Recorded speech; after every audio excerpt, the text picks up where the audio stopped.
Welcome you all. Here we go. I would like to welcome you all to our event tonight, Dear Black Women, a conversation about mental health, wellness, and self-love. I am Nicole Kmack, and I am a member of the Washington, D.C. alumni chapter of Delta Sigma Theta Sorority Incorporated. And I am also a co-chair of the Journey to Wellness Committee. And so we are happy to have you all here tonight. Our president couldn't be here today, Cherie Brown Jackson, but she wanted to be here so bad. And what I will say about our president is that she really pushed for us to address mental health and to provide these opportunities to talk about mental health in our community, especially as we think about the pandemic and the impact that it's having on all of us. I remember when she reached out to me, she's like, we need to have a program specific to mental health. And so she really wanted to be here today, and she has been like a true supporter of this topic. And so I just want to shout her out. And then Sora Tam, I don't know if you want to say anything. I don't want to put you on the spot either. Well, yeah, I'll go ahead and bring greetings on behalf of our chapter president. So good evening, everyone. I'm Tamara Walls-Lee. I am the second vice president of the Washington, D.C. alumni chapter of Delta Sigma Theta Sorority Incorporated. On behalf of our chapter president, Cherie Brown Jackson, and our over 600 members, I extend to you a very warm welcome, whether you're sorors or guests. Thank you for joining us for this important discussion to help us as Black women really prioritize our mental and physical well-being, which my soror, Dr. Nicole Kmack, has indicated is of great importance, in particular to our president, Cherie Brown Jackson. Now, physical and mental health is a component of our 5-point programmatic thrust, and our Journey to Wellness Committee, who's sponsoring this event, is very committed to supporting initiatives that really seek to address the challenges of having us live holistically and healthy lives. So that is why this evening's event, this webinar, Dear Black Women, is so important and is so timely. So I really want to begin by thanking the committee for its work in planning this. Thanks to our panelists, of whom you will be introduced shortly. And thank you for joining us for this important discussion. So I'll turn it back over to you, Sora Kmack.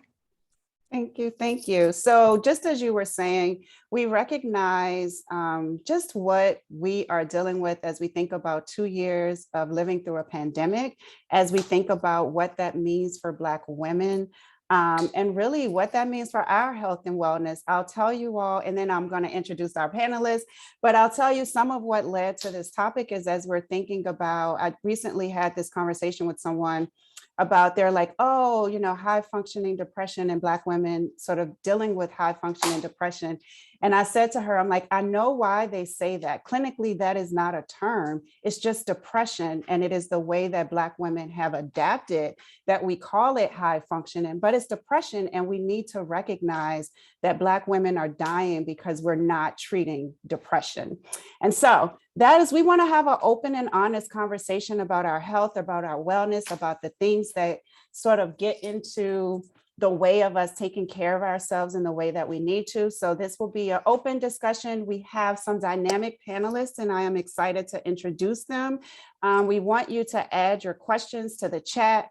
And then there also will be opportunities at the end to ask questions, but please, please, please add your questions to the chat because we will be sure to incorporate it and address it as we go through.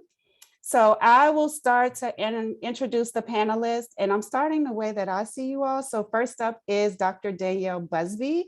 And Danielle is one of the co-founders with me of Black Mental Wellness. She is a licensed clinical psychologist, and she is currently located in Houston, Texas. She is also a member of Delta Sigma Theta Sorority Incorporated as well.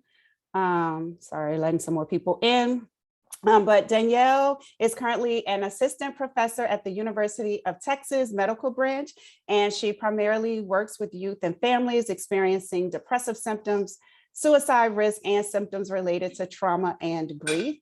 Danielle has done research and published articles that are all related to child trauma, youth and suicide prevention, racial discrimination among Black youth, and the psychological effects of neighborhood stressors, such as community violence exposure among African-American adolescents. So welcome, Danielle.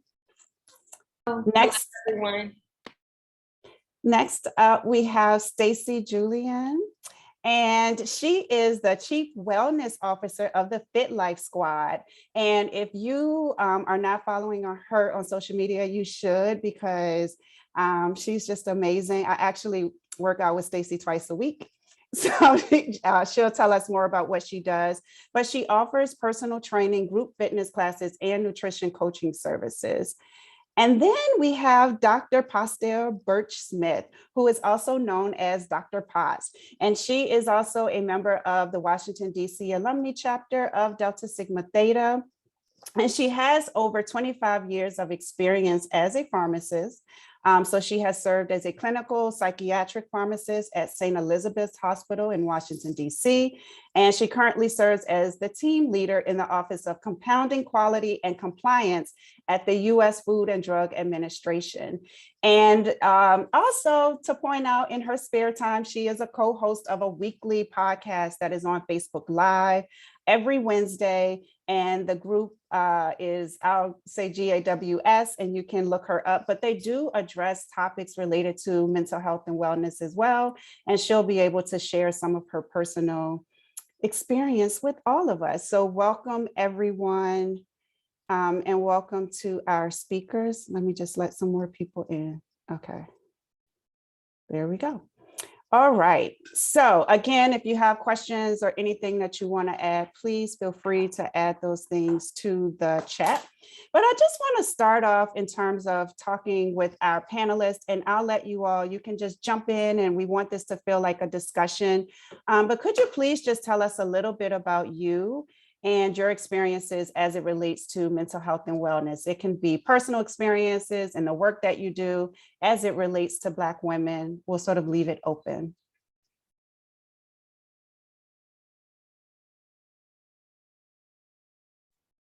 I can go ahead and start. Hi, everyone. Thank you for the invitation to join this very important discussion. My experience is very recent. Well, I've had a very recent experience with mental health and depression, a personal experience. As stated before, the pandemic has been very challenging. And I spoke to Dr. Kamek about some of my experiences a few months ago. I found myself in times of quiet, very teary, sad, and it became very challenging for me after a few months. You know, I after bouts of crying, you know, I realized that I was really, you know, depressed. So it pushed me to seek help. So I'm here just to put a face to depression as a high functioning Black woman, because I was excelling on my job, being a mom, you know, doing all these other things. But in the moments of quiet is when I felt the most pain. So I'll stop there. Okay. Hi, everybody. Thank you for the invitation to be here, Nicole. It's a joy to be here with Delta Sigma Theta sorority, having this discussion tonight. Personally, I would say my personal story is more about family members. I have close family members who have been dealing with depression for years, decades, and I am a source of support for one of those family members. So I'm in it a lot through her. And so I think I've reached out to Nicole about it, you know, support for family members who are dealing with family members who have depression, because it can be a lot.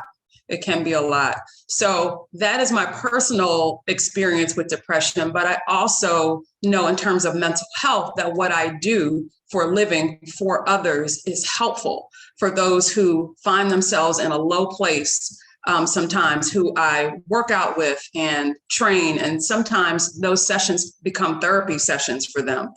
Sometimes they come in, in a low mood to a workout, and then they end on a higher, happier mood. And so I know that what I'm doing is helping them with their mental health. And so that makes me feel good. We'll talk about exercise and the relationship between mental health a little later, but there's definitely a connection there. Definitely. And that's all.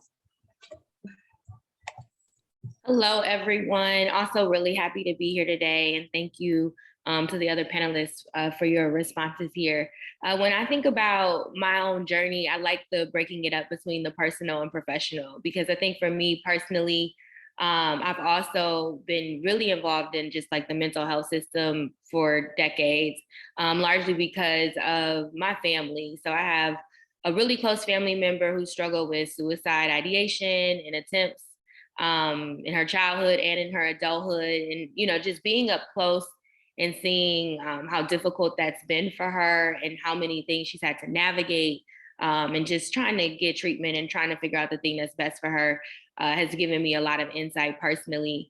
And then I think also for me, just as a mental health professional, I've always tried to be intentional about my own self-care and like taking out time to seek therapy, just because we carry a lot, right? Like I think I would lie, like I do trauma and grief work, right? So I hear a lot of tough things. And so I think for me personally, being in therapy has been helpful for just managing things related to my own family. But then also, I've really walked into a caregiver role as my parents have aged. And I'm at that time in life where I'm really having to lead a lot of things for them. And that just comes with its own stressors. And I've dealt with that, in therapy, and how do you kind of balance all the hats and roles and responsibilities. And then professionally, of course, in the founding of Black Mental Wellness, this is a topic I'm passionate about. I think it's something that if we talk about more in our community, people will know what resources are available and just have a different range of perspectives of how to cope when things are tough. As I was listening to like each of your stories, it's like, okay, hearing different experiences from Black women, both whether it's those direct impacts or those indirect ways that we're impacted by mental health. From your standpoint, what would you say are some of the challenges or like the barriers that get in the way of Black women specifically sort of taking care of ourselves and addressing those stressors that are coming up?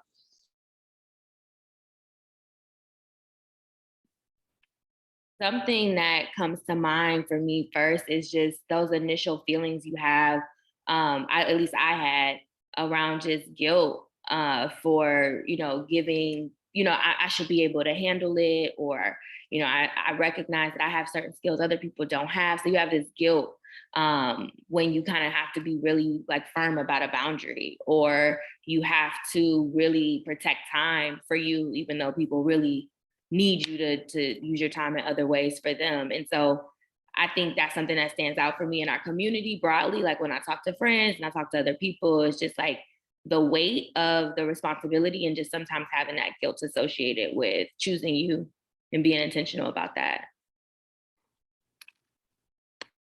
I think in addition to the guilt, with my personal experience, I didn't allow myself a lot of grace. We tend to wear these masks and put on these capes as Black women a lot. I mean, we all have friends. If we're not the friend with Superwoman syndrome, we definitely know someone who has Superwoman syndrome. And in that, I neglected my own feelings when I could easily recognize it in others. So it took me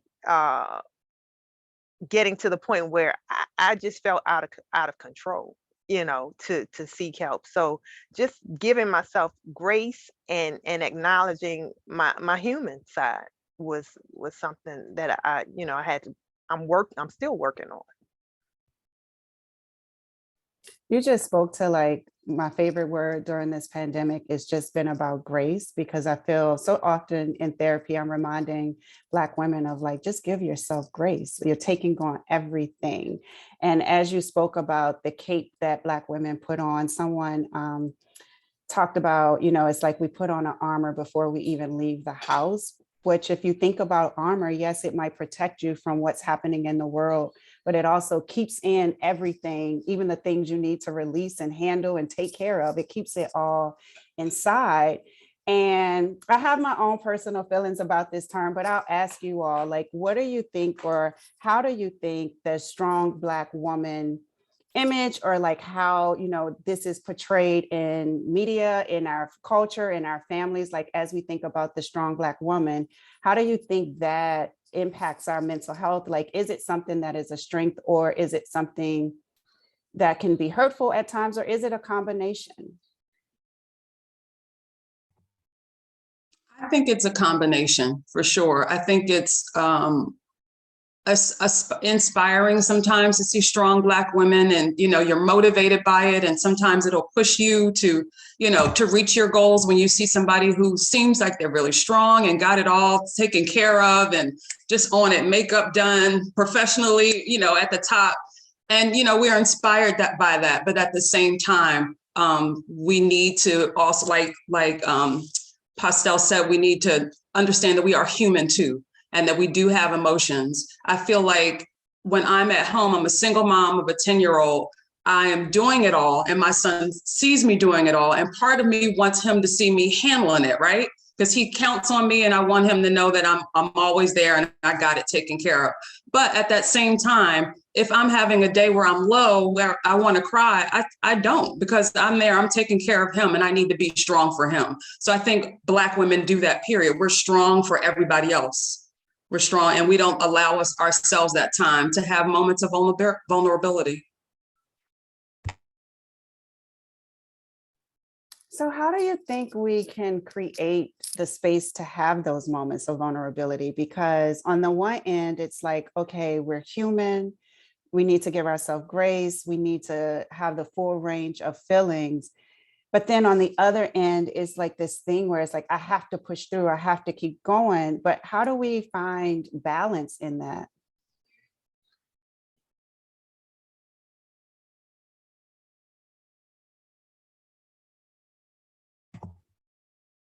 I think one thing that we can do is lean on our support systems more than we do. And I think we're sometimes afraid to bother people with our challenges that our emotional challenges that we're having. So I think part of that is making that time to make a phone call or reach out to somebody who we know will be supportive of us, and just making that. We'll probably talk about self-care a lot more, but making that time for self-care is important, even if we need to schedule that time, that quiet time, that time for a walk, that time for exercise, that time to do something that is uninterrupted time that's all about ourselves. And maybe during that time, I know sometimes if I'm running, I'm working out things in my head, emotionally. So if we can find those opportunities to do that and make them a priority for ourselves, that's one way. I love this comment from Barbara, where it's, if your children don't see you vulnerable. Oh, it cut off. I thought I saw the rest. But I was thinking about that, and maybe Dr. Busby, you can add some context to this, because I go back and forth. On the one end, it's like I'll push through as a parent, and I'm going to just keep going, and I'll deal with the emotions later. On the other end, there are those times where I have those honest conversations with my daughter, who's 9, but she's right here looking. But I'll have those honest conversations about, this is really hard, or I'm really stressed out right now, and I'm trying to figure it out. And I go back and forth, because you don't want to put too much on your children, but at the same time, I try to provide her balance, and like, you see me working and doing all the things, but it's not easy either. So I don't know, but Dr. Busby, in your work with children and families, like, how do you help families navigate that? Or what are some ways that as parents, we can think about balancing that a little more? Yeah, I'm glad we actually, at least, the question got started, because I really wanted to actually focus on vulnerability just from the initial question. But I'll answer the first question about just parents and families. And I think, that balance is important, right? Because in life, I'm gonna be honest, like we, sometimes we're able to push through for work, and sometimes we just don't have it, right? And it's the same in the home, et cetera, right? So this is like a cross setting. And so you don't want to always For example, go to your boss and say, I just don't have it together today. But sometimes you want to be able to do that. So I think you have to do that similarly with your kids and regarding being honest about it, what it is, but then also that communication piece, like naming, I'm feeling a little overwhelmed right now. And then naming what you're going to do for yourself. It kind of helps you be more accountable, right? Like, I just need about 5 minutes of quiet, or I'm just going to go take a few deep breaths. So you can also model for them that even when things are stressful, it's okay for that thing to exist. It's okay for that emotion to be there, right? But what are we going to do about it in a way that's healthy, in a way that's not, harmful to other people? And I think we can use it as an opportunity for learning. And I feel like it's for yourself and for them, right? For them to see it and for you to be able to be intentional about the practice. But I think in general, how do we create that balance when we talk about strong Black woman, like the word, the phrase, the how it can be inspiring, but then how it can kind of take away some of the humanness that we need and data has shown us has negatively impacted health outcomes for us in a range of incidents, right? Is the practice of vulnerability. And I really thought about that when you first said it, Stacey, as it relates for opportunities for vulnerability, right? So if we challenge ourselves to practice those acts with people who feel safe, and it could just be honest about how you actually feel. I think when people ask you how you're doing, it's natural to just be like, oh, everything's good, just doing the thing, being strong, whatever, versus being like, oh, wow, I'm tired. It's been a really rough week. But thank you for asking, and just kind of keep like being honest in those moments. But I think what has to happen on the flip side of that is, as a group, we need to be able to catch those spaces. Like, I think sometimes it's uncomfortable to hear someone's not doing great. So it's like, oh, it's going to get better. Oh, we know it's, and it's fine for that. We could be motivating, but also letting it sit and say, oh yeah, I've been there. I had those types of weeks before. I understand what you're saying. And letting it be just that, right? Like, there's no pressure or motivation to change it. And I think we have to practice it in our own acts of like expressing it, but also receiving it, and letting that space, exist for us that doesn't equal overcoming all the time. I mean, that's a part of our story, but it's not the only part. It's other parts in there too. I'd like to add, I think we don't recognize that I personally am the daughter of the silent generation, meaning kids are not seen, not heard, so you don't my parents, my mother did not talk about how she felt. I may have heard her crying behind a closed door, and I take for granted how much I modeled my mother as far as my the expression of vulnerability. So really, I've been taking a look at those historical behaviors that have led to me putting on this mask and this cape. Today I actually went to therapy, and I was very upset at therapy. And at the end of therapy, my therapist said, "Well, do you need to go to the bathroom, to the restroom, to clean up your face or whatever?" And I said, I'm going to walk out here as my human self today. I don't care. I just didn't care that people were going to see me puffy and just exposed. Practice exposure. It's very important to practice exposure, and it takes practice because it is so uncomfortable for people to see you, and I'm one of those strong friends, but now I'm asking my tribe, look, check on me. I am not okay. It's hard for them to hear, but my tribe knows where I am because I can lean on them for support, and vice versa. It's very important. I'm so glad that you said that, and thank you for sharing your experience, because what we so often see, and I'll tell you, even in the therapy room, Black women apologize for crying, or it's a lot of the should statements. I shouldn't be feeling like this. I should be able to handle this. Or even Black women going to therapy and it's like, I can't tell anyone that I'm coming here because they're going to look at me differently. And, so much of the work is just creating a safe space to feel. Like, how can you begin healing if you can't even allow yourself the space in this vulnerable moment to be human, to feel the feelings, to sort of process what you're going through. And I think so much of that comes back to us redefining what strength is.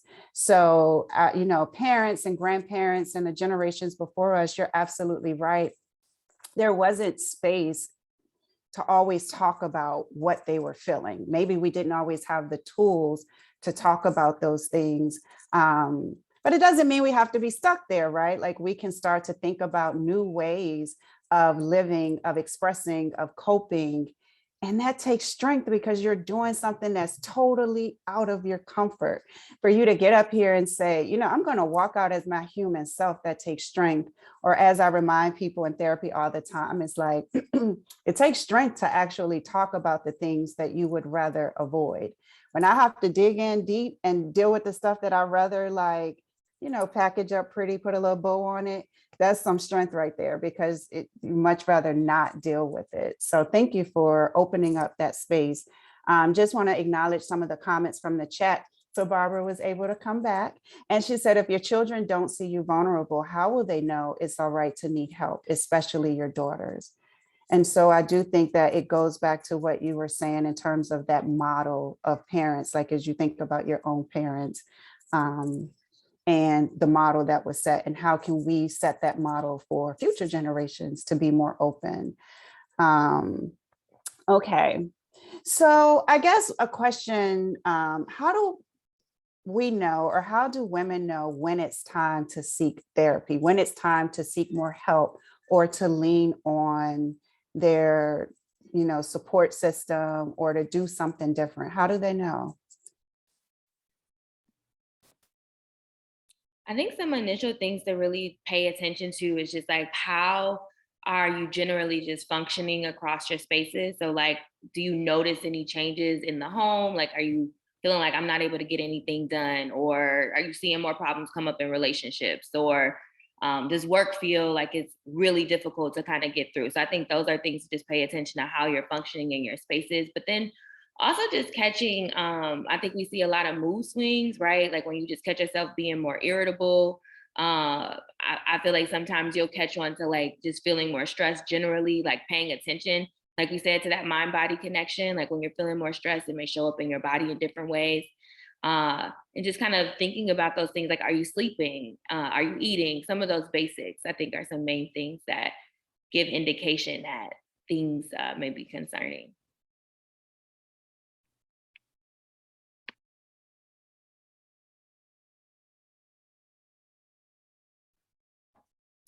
And so we often hear about this connection, and Stacey, you started to talk about it a little bit too.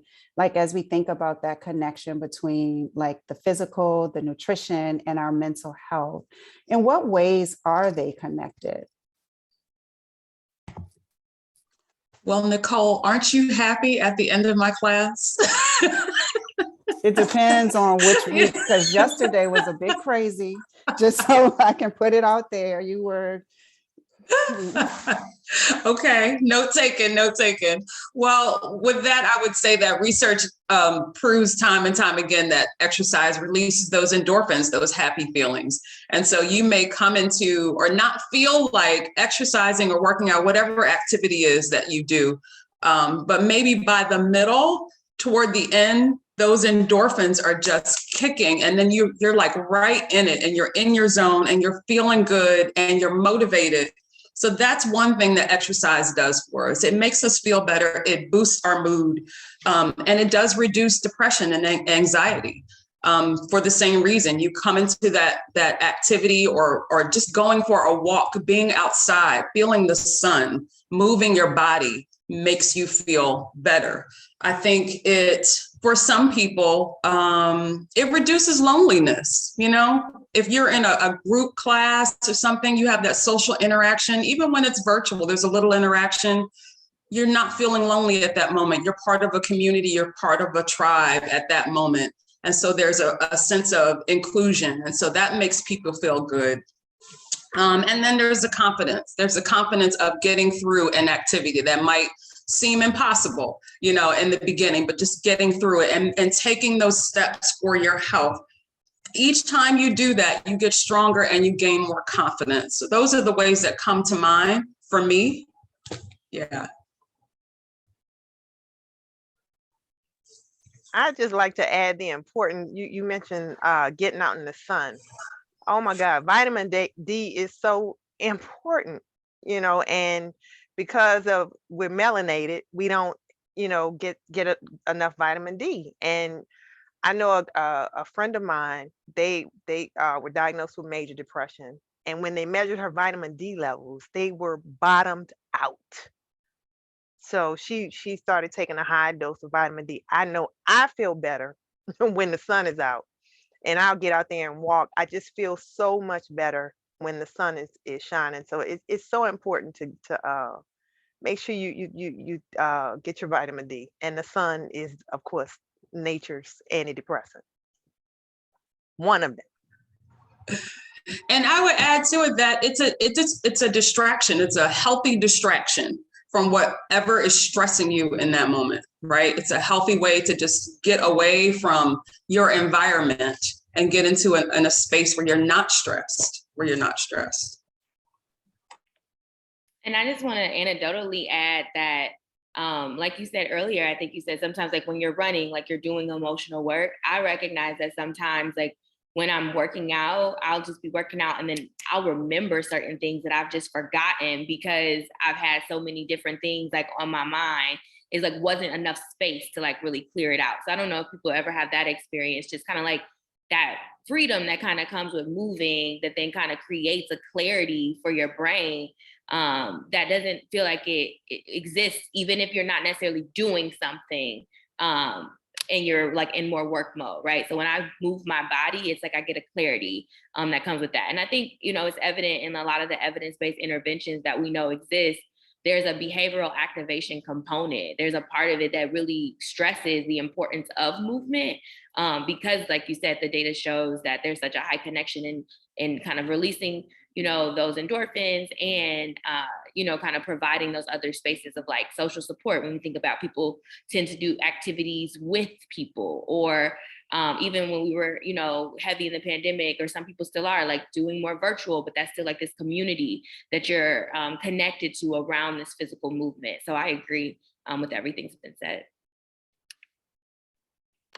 I like the way this discussion is going because we're starting to think about like, what are those things that you can do, especially when you might feel like it's like everything is, piling up and it's like, well, there's nothing I can do to come up out of this place. Something that I'm noticing with Black women specifically in therapy is that it's often all of the competing demands that get in the way. So it's like, I have to work. I have to do this for my family. I got to do this for my partner. I have to do this for the kids. I'm in this organization. I don't have time. Or, I have to cancel my session this week because I really need to go do this thing. And you see where all of the things sometimes take priority over women taking care of themselves. So what are some recommendations or suggestions for how women can create the space to take a walk or exercise or get some sunlight? What do you recommend? Some things that have just been personally helpful for me has been really trying to get it out, get whatever the thing is that I'm trying to achieve out the way early. So when thinking about movement, for example, I try to work out in the morning just so that it's, I don't have time to talk myself out of it or something else taking over. I think another strategy that's been helpful has just been like literally scheduling it, right? So I literally put it on my calendar in a way that even if I do replace it with something else, I feel guilt or I feel something that's like, no, Danielle, you need to like work to protect this time or reschedule it somewhere. It's kind of like helps me stay accountable to myself about whatever the thing is that I think is needed. So those things have been really helpful for me. For me, it's been having accountability partners, someone to say, girl, what you doing? Let's go for a walk. I'm that friend a lot, and I have friends who do that as well. And I'm also in groups that will encourage me to get out and do something. I know I like massages, and I actually have a subscription I have about 2,000 massages built up. So they keep calling me like, when are you going to do it? So those type of things I really get to work on, scheduling those type of self-care things for myself. But as far as exercise, the accountability partners always works for me. If someone's out there pushing me and I know I I I feel responsible to them, and it's always great. It's always great every time because you get to reconnect, with for me with a friend, a sister, and it's always a great time. So get somebody who can push you a little bit. I agree with all of that. And I also think sometimes we need to account for the time that we do waste too, because I think we waste time also. We get lost watching Netflix or lost doing whatever. We're on social media for an hour on Facebook responding to something, getting engaged in a conversation. While that may be helpful in some ways, when we're on social media too long, we're also wasting time that we could be using to be taking care of ourselves. So I think taking like a look at your day and just really seeing where your time wasters are and moving those things out of the way. That's how we make room for self-care, is we look at where we're wasting our time too. But I agree with what everyone has said so far. Having accountability partners, really scheduling that time, signing up for things. If you are not self-motivated, sign up for a class or, get a partner who is also wants to be in it with you and lose weight and get healthy. And make sure that person pushes you, like Pastel said. Make sure that person can push you and won't, hit the snooze button and and miss your session also. So I think both of those things are very helpful too. I was going to add, I know people always are like, this is nearly impossible, Danielle. But one thing that I was trying to increase was just my awareness to my body. So like, not just, like, oh, I'm going to do this strategy, but more like, okay, I want to know, like, when I feel whatever way, I need to rest or I need to be more active, like being more aware of like letting my body lead me, letting how I'm currently feeling lead me instead of a list of obligations. Cause I'm normally like, it's a bunch of things I got to do and I got to make myself do them versus I get to pay attention to myself and decide, do I feel like being social? Do I want to be by myself? Do I feel like, reading a book and like be like, or maybe journaling and being reflective because there's things on my mind, or do I want to go run? Like I can kind of choose those things as they come. So I'll block days, like maybe on a weekend or something. Like I'm not scheduling anything for Saturday. I'm not scheduling, a meeting, a lunch, like nothing. Like I'm going to decide what I want to do as I go. And that's been really nice because it's like you feel no pressure and maybe in other instances you do. I love all of those suggestions. Like, so really, I hadn't thought of it in the way that you put it, Stacey, like seeing where you're wasting your time, because if we begin to do that, we may realize we have more time than we think we do. And so just starting with the wasting of the time. And a thing that I was thinking about when you talked about social media is for some women, that's where they get a lot of those sources of stress or the pressures that we start to put on ourselves because you're looking at what other people are doing. And here we come again with the shoulds. I should be doing more. I'm not doing enough. Oh, this person is doing this and I'm only doing this. And now we get into this comparative space where something that could be used for connections has now become like this source of stress, or you're feeling worse than what you started out with. So really probably being mindful of how much you're spending on social media is important. Yeah.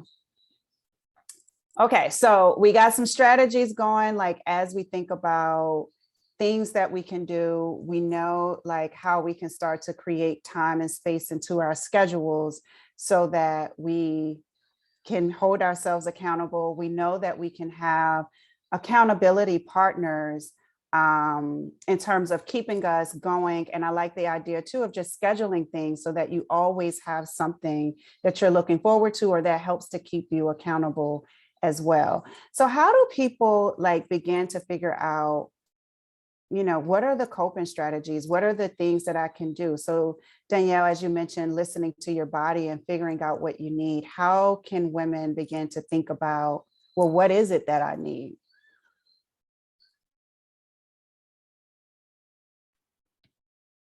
I think really, I mean, there's a range of resources related to like how to kind of do your own self-assessment. And it doesn't have to be super formal. It can really just be looking at like, where do you feel like you're struggling the most, right? So I always look at like that functioning piece as my indicator, like this is feeling really heavy for whatever reason, or I'm having a really hard time, like once the day is over. So maybe I need to practice like being more intentional with the boundary about cutoff time, for example. But, you know, I think it's just one of those things where even if like, oh, I could do a little bit better, I think we think that we have to do these monumental changes all at once in order for us to be like taking that step. And I think sometimes just finding one or two really small things you can do, like 10 minutes extra in the morning, right? Or like, I know sometimes when I can just have that time to be slow and intentional about this is me time, I feel like I can show up to the world better after that. So like kind of figuring out, like we said, like where can I kind of insert? Doesn't have to be the biggest thing in the world that's different, but just a small change that you might be able to feel the impact over time.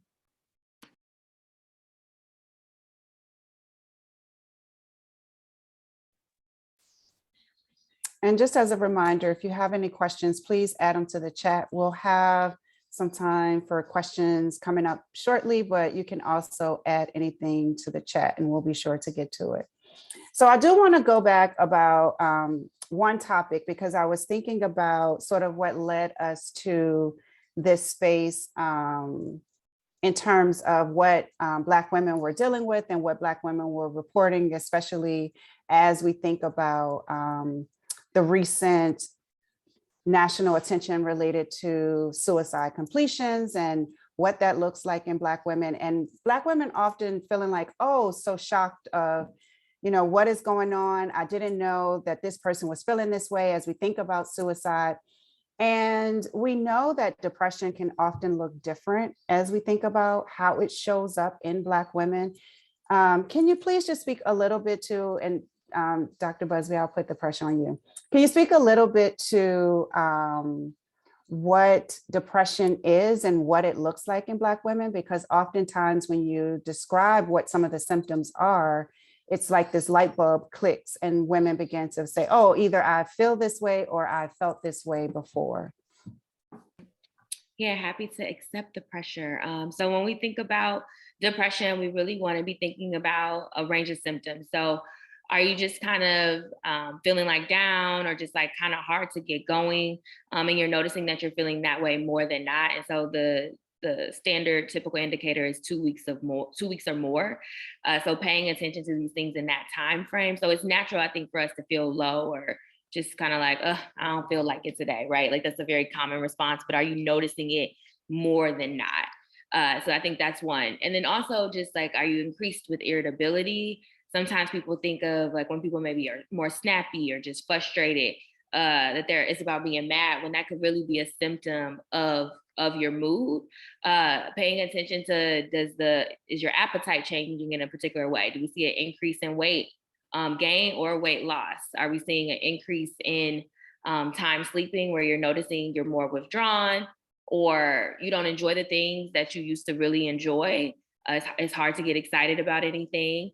And I think in general, when we hear these things, we think it looks a certain way, right? We think it looks like people walking around saying, oh my God, I'm so sad, or crying hysterically. And that's not necessarily the case. And so I think that's kind of how this like high functioning term, right? That isn't even like, it's not clinically used, but that high functioning term is happening because no one can tell. And we're still doing and showing up to the things that we've been doing prior to these experiences. Thank you for that. Can I add something to that? Mm-hmm. So another thing I think people should look at are traumatic dates like for instance, a loss of a friend, a loss of a parent, it can trigger certain emotions and which show up as depression at certain times of the year. I know I have to be very careful around this time of the year because I lost my best friend in 2007, and I always, sometimes I forget, and I'm acting a little, moody, as Dr. Busby said, and I remember, oh my God, this is the time, around her birthday when, and I have to really do things to lighten my mood, or to prepare for potentially feeling that way at this time of the year. So I know people, especially with the pandemic, people have lost loved ones, so those memories, they can flood in and, shift your mood very quickly. So to pay attention to those traumas is very important. That's such a good point. And what we know about the body, there's this book about the body keeps the score, but like oftentimes trauma and things like that are encoded in our bodies. So even when we're not consciously thinking about it, the body is telling you something's going on. I'm feeling this way again. And I think it comes back to when we have all of these demands, we don't make space for ourselves. We don't even make space to like make the connection between what am I feeling right now? Because I wake up and I got to go. I got to do this. I got to get the kids ready. I got to get ready for work. And you don't have that awareness of what you're feeling. And so sometimes it starts with just having that pause so that you can tap into, as Dr. Busby said, like, what do I need right now? What am I feeling? And so little ways that you can start with doing that. This is why I love meditation. I love yoga because it requires me to slow down. It requires me to bring it back to this moment. And the only thing I'm focusing on is the here and now so that I can even tap into what do I need or what am I feeling? Or, oh, it's that time of year again. So now I know I need to be extra intentional about taking care of myself. I want to also put a link in the chat, and this is from the National Suicide Prevention Lifeline. And you can check on that, click on the link and get some more information and resources. And that number is converting to a 988 number this summer. But I want to put that out to the chat because oftentimes women are suffering in silence and we're dealing with all of these emotions, or when we're, when everything quiets down. I often hear from people, when I lay down and I don't have anything to distract me, that's when I feel the heaviness. And people don't know where to start, what to do. And sometimes those feelings can be so uncomfortable that it's like, oh no, I'd rather just be busy. I don't want to deal with that. And we know that it's just going to build up. And so we need some resources to think about when you're in those moments and times, what can you do? And so this is just one resource that you all can check out. And hopefully you get some help or information that is helpful for you. Okay, now remember, well, I guess we could move on to some questions, but before we get there, I want us to end and start to think about how we can reimagine mental health and wellness for Black women. So how can we reimagine what that healing looks like for Black women?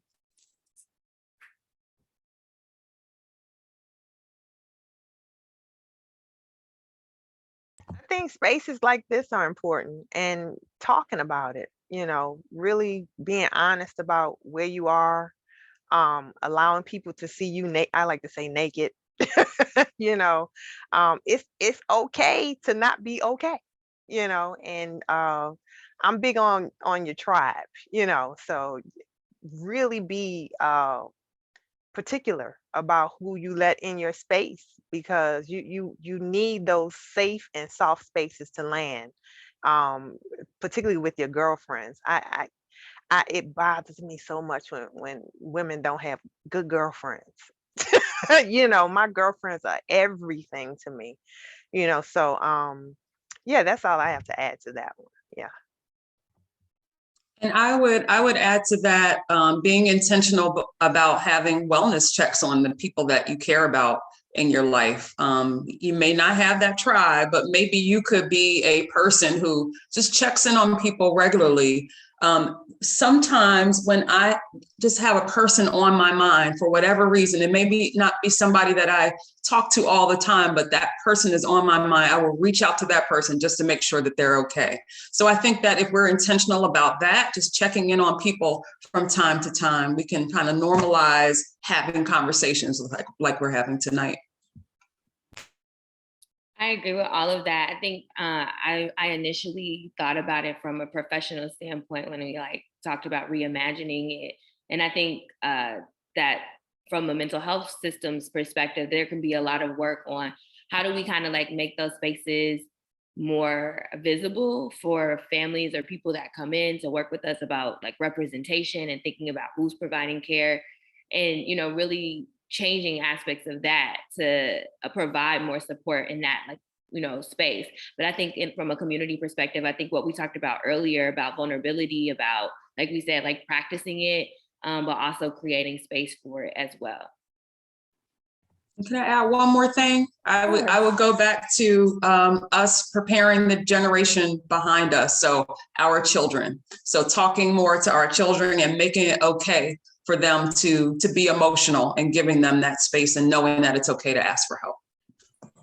Yes, and this kind of goes with the next question that's coming up. Yeah. What I will say is, as you create that space, I'm learning from experience, as you create the space and allow your children to have that full range of emotions, you have to be able to hold it when they express that full range of emotions.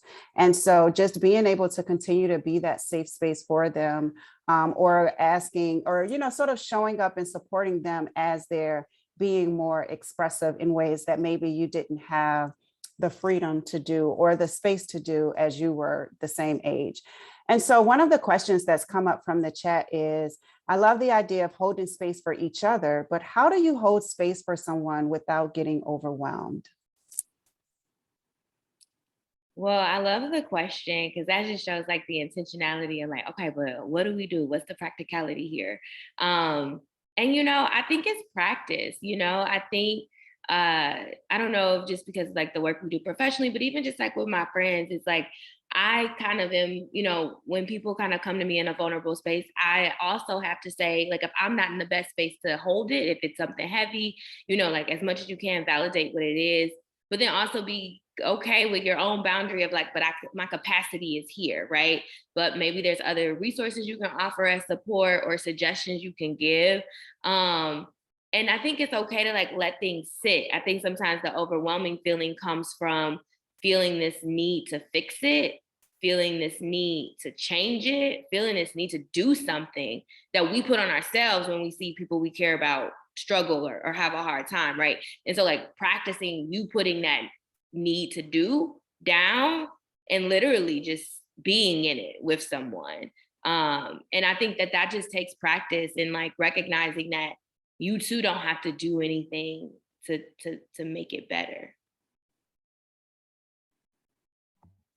I would add to that in my own personal experience. I think a lot of my challenge with having a family member who suffers from depression is that I wanted to fix it. Like I just wanted to go into her life and make things better. And I put that pressure on myself, you know? And so now I'm just listening, you know, I'm an ear for her. And some days that's enough. That's all she wants is to be heard. I would definitely piggyback off of that, especially in dealing with a close family member who struggled with suicidal ideation. I used to carry this like responsibility of like, oh my God, if she calls, I have to always be available. And it was like this fear of like, I didn't want to lose this person because I love them so much. And so I think, you know, but it got better, and the balance for me was setting some boundaries around how I was going to be supportive, because, you know, you can give someone support or advice and their behavior is going to determine, and they have to determine if they're going to do something with that. And sometimes people aren't ready. And like you said, like it's their choice. And if, you know, you've offered what you can, being able to sit and say, okay, that's the choice like that you've made, and it's okay.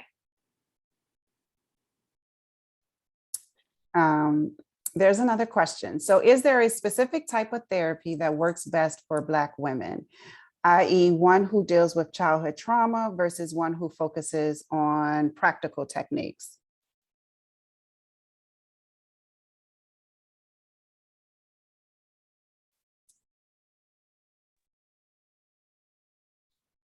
I can't speak on that personally, a specific type of therapy, but I can say this. I have tried and failed therapy many times over and over again.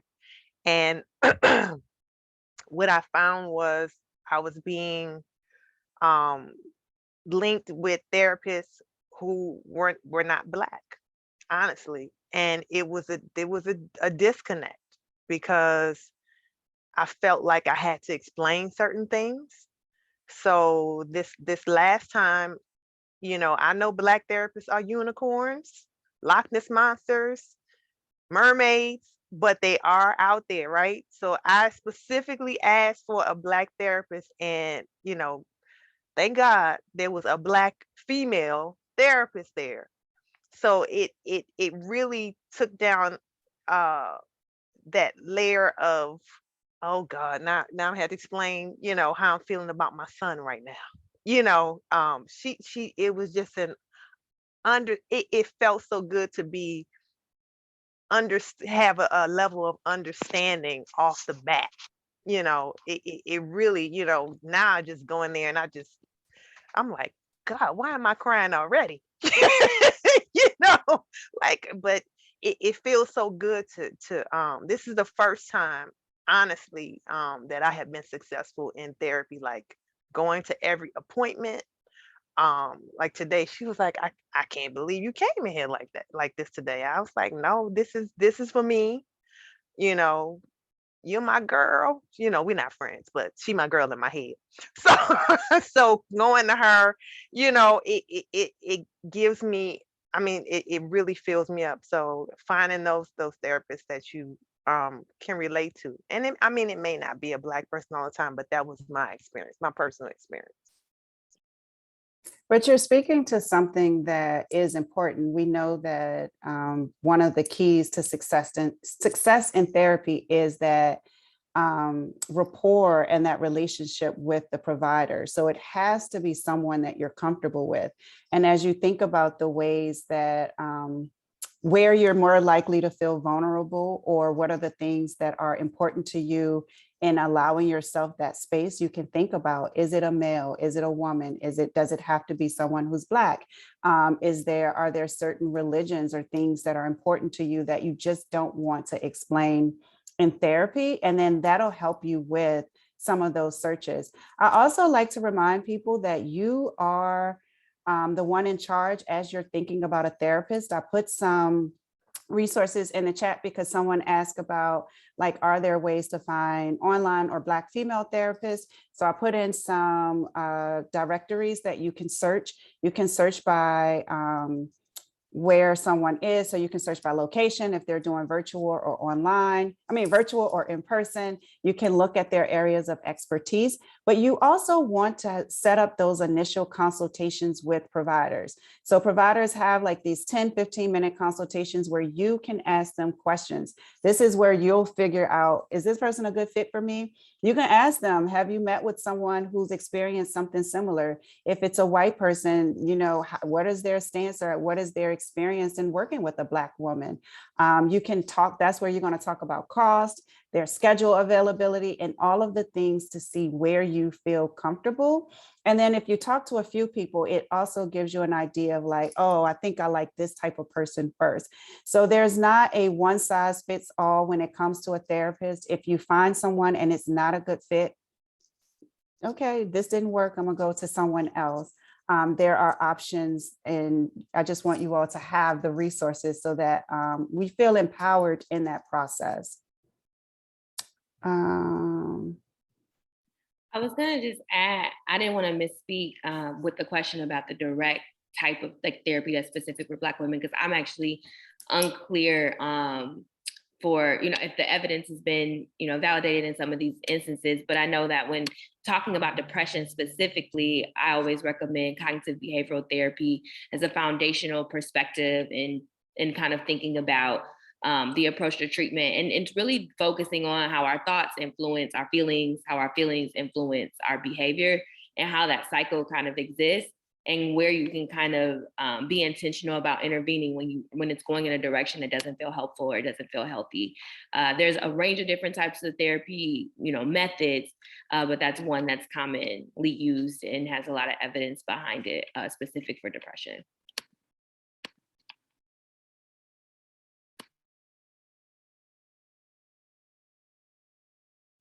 Okay, I was trying to, I still did it wrong. I was trying to add another chat thing to the chat.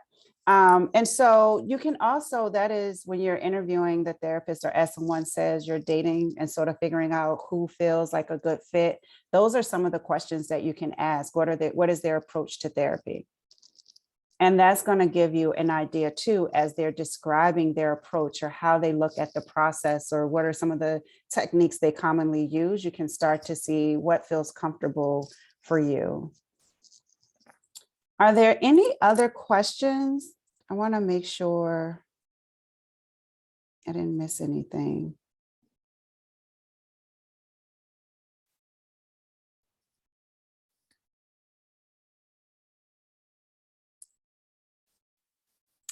Okay, I don't see any more questions. So one thing we do have, before we end, we have a survey that we would like to get some feedback about this program, and if you would enjoy more programs like this or different things as well. So please fill out our questionnaire. What are some closing thoughts that the panelists have as it pertains to Black women and our health and wellness?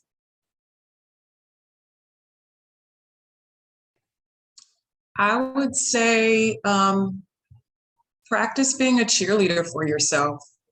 It's wonderful to have all the support around you, and you're really lucky and blessed if you do, but practice being a cheerleader for your health, for your mental health, for your wellness, just your overall wellness. Practice doing that, and prioritize yourself, and don't feel guilty about it ever. I would just want to, similarly echo, self-care and the things that we're talking about today as ways to stay in positive health is not a selfish act. It's a responsible act. It's an intentional set of choices.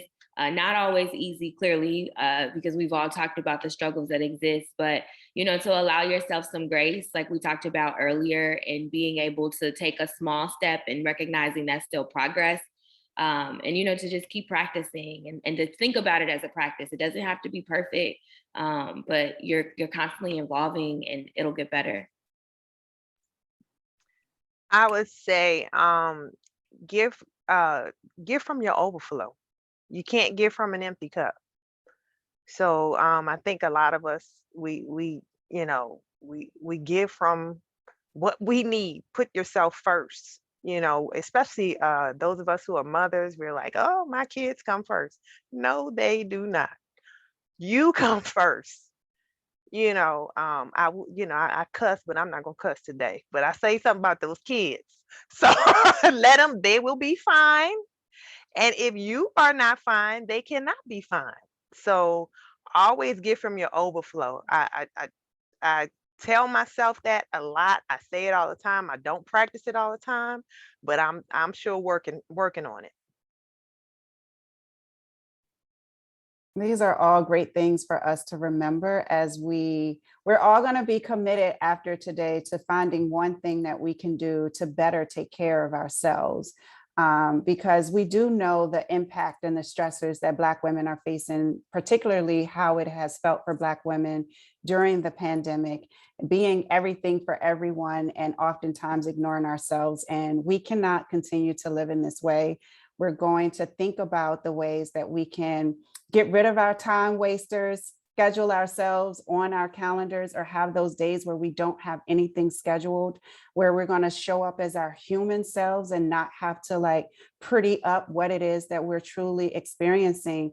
And something that I was also thinking about is while we're doing all of this work to take care of ourselves, when people come to us, when other Black women are coming to us and they're being their authentic selves, we also have to create that space of safety and start to extend that safety net among the community of women so that, you know, people aren't feeling ashamed for how they're feeling or what they're going through.